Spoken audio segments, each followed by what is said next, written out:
Hello guys, welcome back to my shipbuilding tutorial series, Set Sail and Conquer. Today we'll be going over part 4, Keel Hold.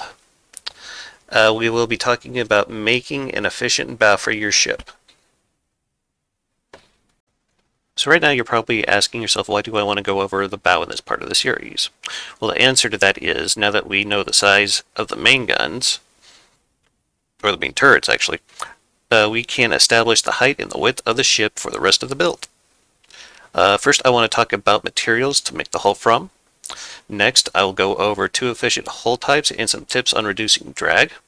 And lastly, I will show you how to determine these dimensions based on the turrets. When we have the measurements, we will build a bow. Before we get into building the bow, I want to talk about the different materials that are used to make ships in FTD.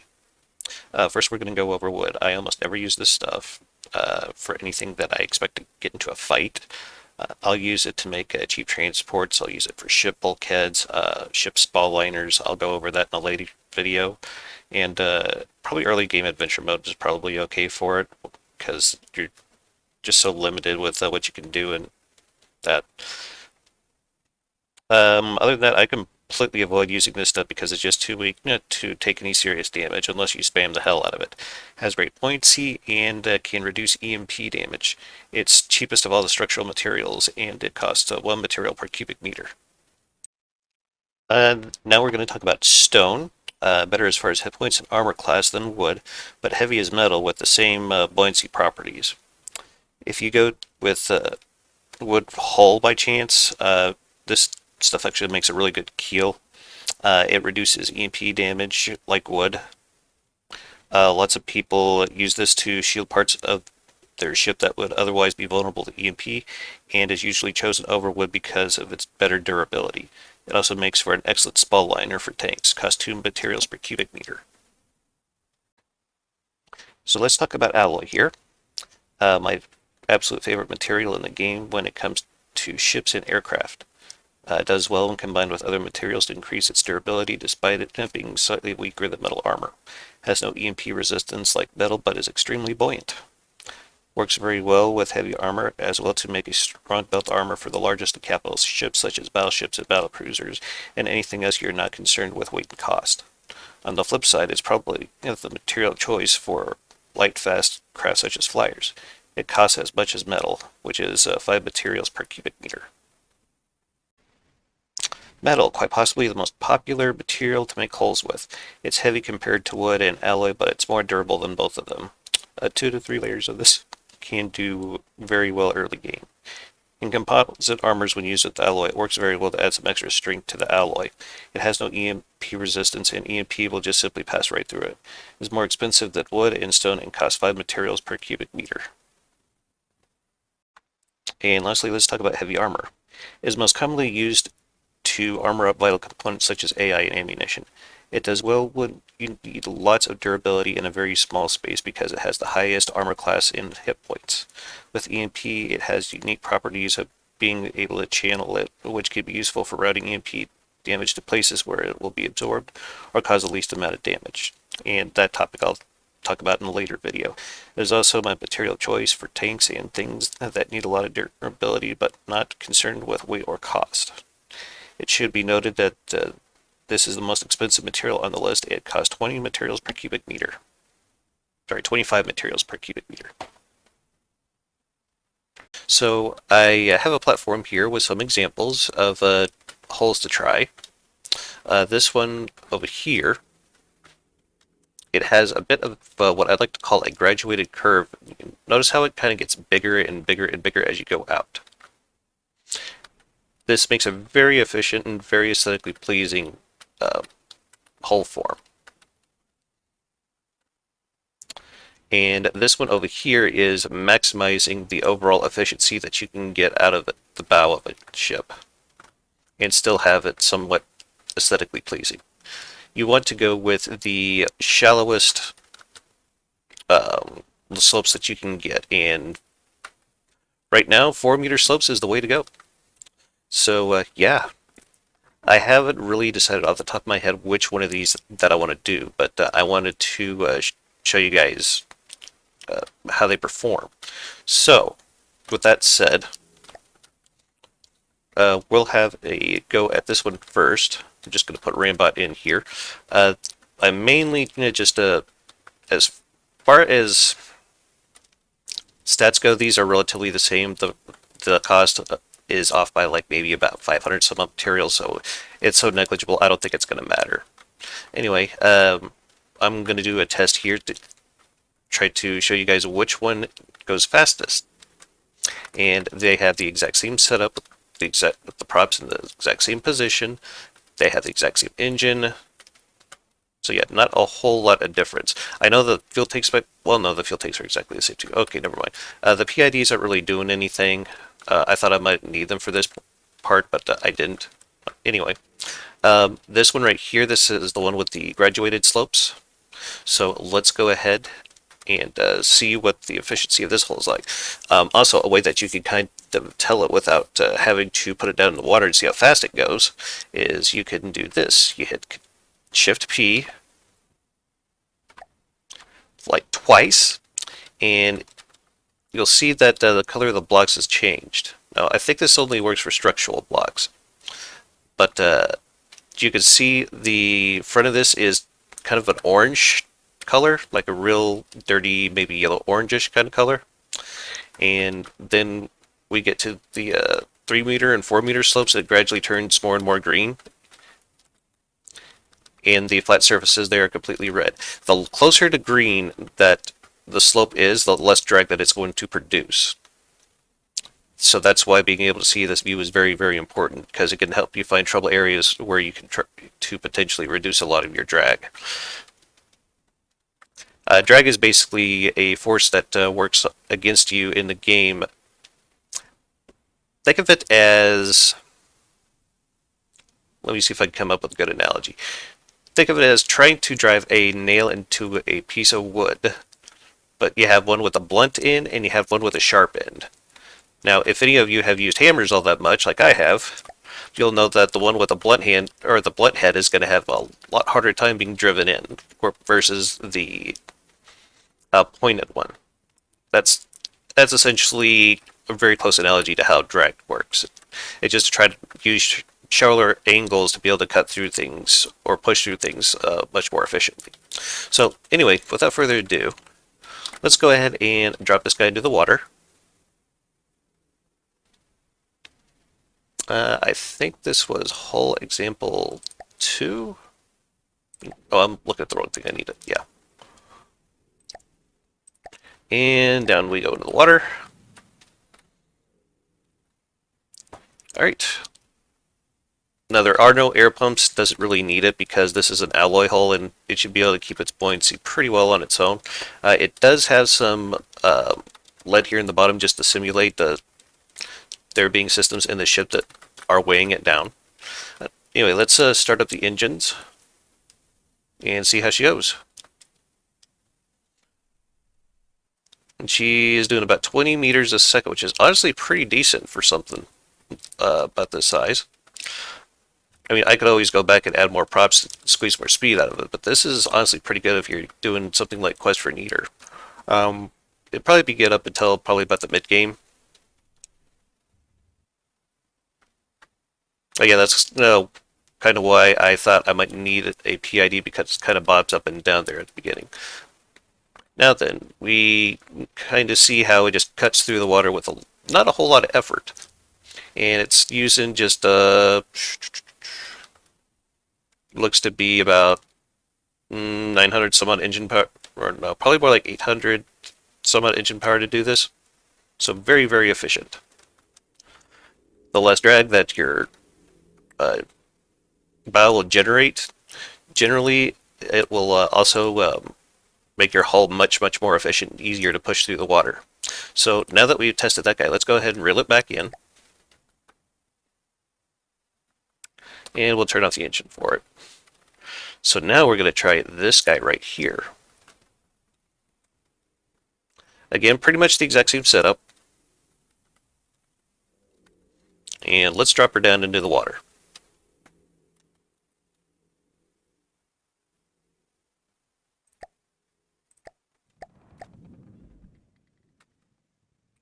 set a little bit before we start taking off.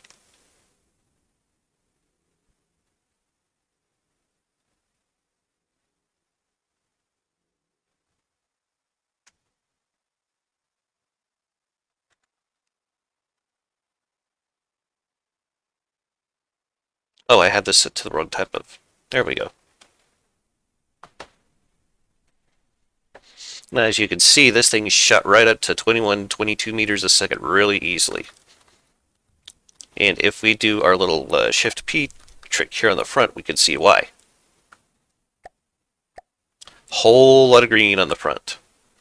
This right here is probably going to be the least drag generating block that you can find. Or at least one that's not like angled like these bottom wedges are. But yeah, these make very good fronts for the bow. And just that little bit that bought us like another 1 or 2 meters a second, which honestly is pretty good. And it's just it's roughly at the same cost. I'll show you guys how much the price difference is here in a sec.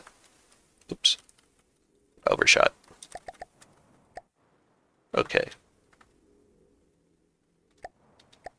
So let's reel this one back in. But you guys can kind of see now why a hull form is so incredibly important to building these things. So give me a moment here and I'm going to whip up something for you guys about a hull form that isn't very good. Be right back. Alright, so this is a kind of a bow that a lot of you guys probably have already seen or even tried to build. I am not a huge fan of this one.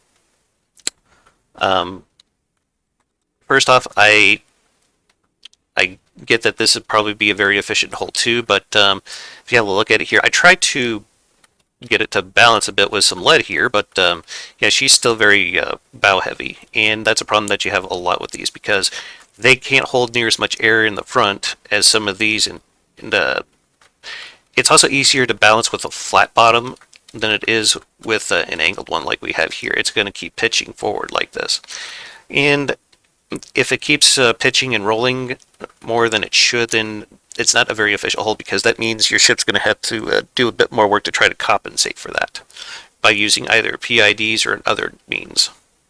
So yeah, this is not exactly a hull that I would really want to try using. Maybe if it was like a very, very small boat, like maybe a torpedo boat or something like that, it might do okay, but for our purposes, I would have to advise against using something like this. So let's move on. Alright, so let's talk about how to get the width and height here. We are going to be doing this based off the turret that we made in the last episode. Now, a good way of measuring this stuff is with the wood beams. And let me show you why. If you look at these 4-meter wood beams, they have a band at the front and the back. And you only see this in the 4-meter ones. So we know that the top of this turret is going to come up to about here, which would be about 9 meters. And from this area, from the top of the barbette to the bottom of the turret cap, that's going to be all decking. That's why I have that gap in there. I usually like to have a like a layer of alloy and then the armor decking on top of it just to give it some durability from plunging fire. But if you have really, really good point defense systems, like we'll go over later, usually it's not as big a deal. But anyways, so yeah, that's how we're going to determine the height of this. It looks like we're going to need a hull that, well, let's just do some quick math here.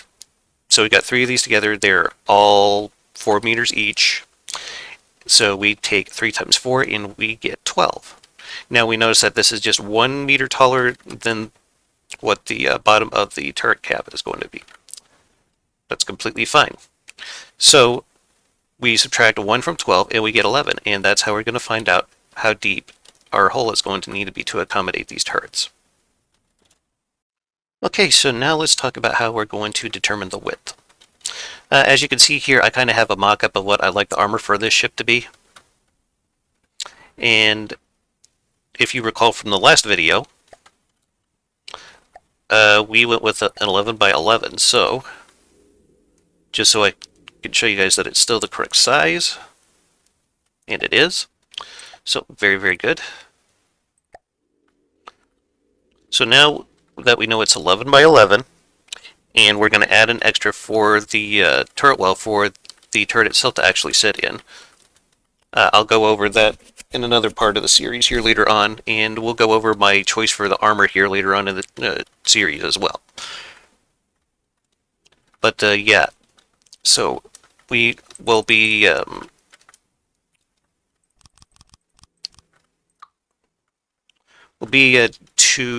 we're going to be trying to accommodate the turret itself and the armoring for said turret. So we know that this is going to be about 6 meters. Just for reference, I'm going to grab this 2-meter beam. I mean, sorry, 3-meter beam. Just going to go across like that so I can show you guys. And we're not counting this right here because this is where the turret actually begins. And if I could show you real quick, F9. We can turn this turret very comfortably inside that. Oh, I think I fudged. Yes, I did. Oops. Let me fix this real quick. I'm sorry, guys. I was building off the turret itself and not the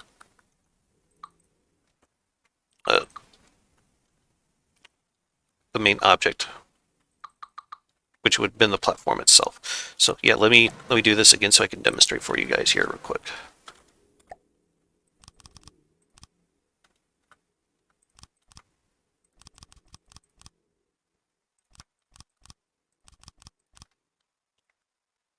Now, in all fairness, you probably should have done this already, but I think doing a demonstration at this point of the build would probably still be pretty important. But as you can see, it turns pretty comfortably in that turret well there. And that's the turret well is this area right here that's going to sit just inside the armor. Alright, so we take 11 by 11, then we add one for the turret well. So that means that we had to add one for each side. So that brings us up to 13 meters. Then we take 13 meters and we add 1, 2, 3, 4, 5. Now we have to take this and multiply it by 2 for both sides. But that's how we are going to get the width of our ship. So 13 plus 5 equals 23. And that's how we get the width of our ship. So next, I'll be showing you how to get a bow to fit that shape. Be right back. Alright, so what we're going to do here is we're going to go into New Blueprint, we're going to select Vehicle, I'm going to fly this little block out, ways from our platform, and there we go, there's our first block. Now what I want to do here is I want to build a scaffolding that's basically going to help us map out how big the ship is going to be. So that right there would be 17 meters. And I think that would be 23 meters. Now, when you're working on the scaffold, you can always hit V to go in and see, what your measurements are. Yeah, I'm a little off. That's no big deal. But we could switch these over to, actually, no, we could just come straight up like that, and that should give us 23. From this corner here to this corner here should now be 23 because the outer corners are 25. So we take one from either side. That's 25 minus 2, 23. And that's how we're going to be getting our width. And then we could put these guys right here to help us get our height. And there we go. Now, I'm not looking for any specific size as far as the bow goes. But we're going to come out with it a little ways like so. And with the bottom, with these holes here, I like to start with the bottom first. And for this project, I have decided to go with the more aesthetically shaped one here. Reason being is this seems a bit more space efficient because you got more room inside to work with. Another reason is there's a difference of 2 meters per second between the two of those, so I don't think that's significant enough to make that one really worth it for this series. But feel free to try this out. It's actually really, really good at getting high speeds, really good for that, yeah. Anyway, let's get back to this. So to start off with that shape to kind of make the graduated curve work here, we're going to do something like this. Oops, put the mirror line in the wrong place. And then we're just going to switch up to the bigger one, and then the next bigger one. And then we do another one after that. And then we do one of these. And one of these to continue on kind of the graduated shape that we got going on here. And we're getting warmer and warmer here. All right, so now we got 1, 2, 3.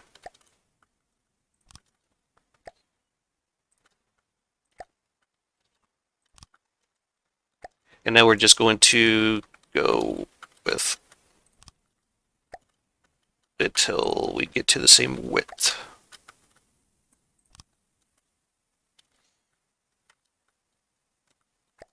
We're not going to worry about length just yet. That'll come later. Because length, we're going to need to try to determine what all we need to fit in there. Like all of our engines, AI, ammo, active defenses, all that crap. Well, also, I should mention that there is a very good reason why I am making the bottom here out of metal after I was just preaching how good alloy was. The reason why I'm doing this is fairly simple, really. It's to try to keep the center of mass low for the ship itself. The reason why that is important is because it'll be less likely to roll. So yeah, we're just trying to keep the center of mass low so we don't have to expend extra materials to try to keep the ship stable. I do plan on doing a little bit of PID stabilization for this, and I will discuss how that works to enough of a degree that you guys can use it for yourselves and build your own ships, but that's probably about as far as I'll go with it.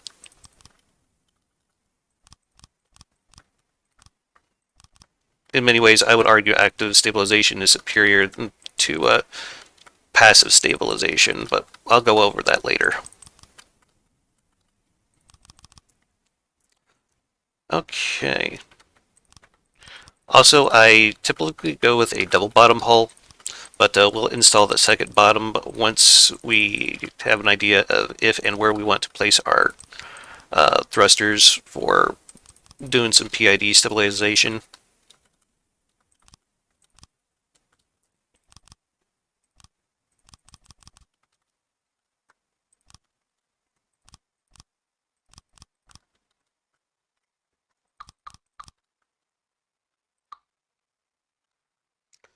Alright, that looks good so far. So we don't need the wood scaffolding anymore, we can just take that out. Okay, well, I say that. Actually, this needs to come up a little higher because I forgot to account for the bottom of the hull. So technically,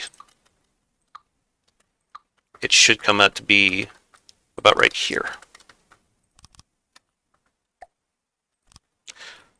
So we're going to have to build up to this point right here, which is fine. We can do that. Now the easiest way to go about this will be like so. We're going to go ahead and just do the very bottom of it. Just this first layer.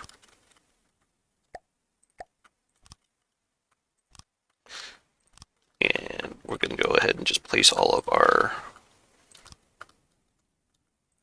4-meter slopes, like so.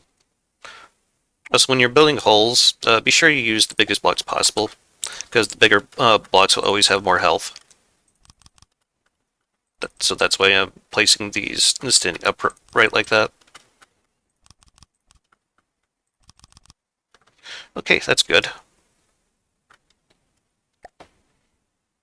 So now we're going to use a prefab of this. Oops, I forgot to get the end of this. Hold on. Oh, pro tip. When building something like this, you can always just hit R to go to another block that you just used. I do that instead of going through the UI. I do that a lot. But if you guys seen me do a lot of my builds on camera, you probably noticed that already. Okay. So let's see here. Let's get our prefab. And we know it's 23. And we want it to go with a height of 2.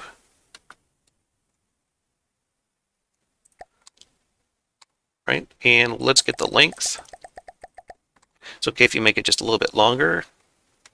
Nothing wrong with that.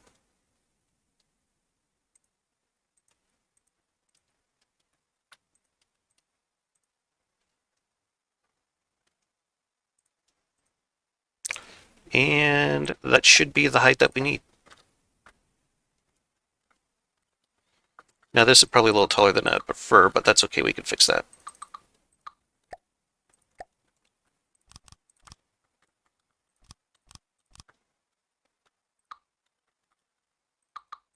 And I'm going to show you another pro tip here in a second.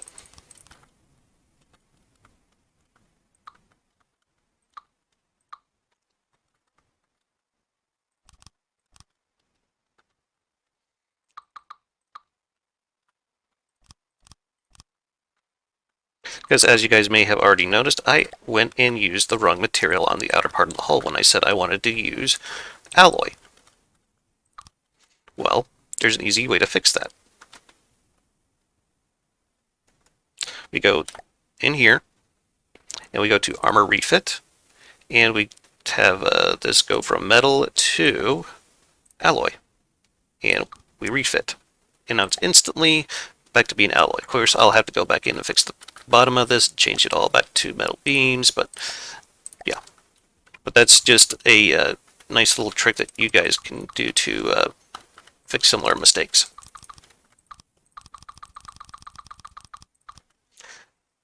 Anyway, I think I'm probably at a good stopping point here, so I think I'll go ahead and start wrapping up the video. So with that said, I'd like to thank you all for watching. If you like what you've seen here today, please let me know with a like, comment, and even better, a subscription. You guys have yourselves a hell of a day, and keep your armor high. Later, guys.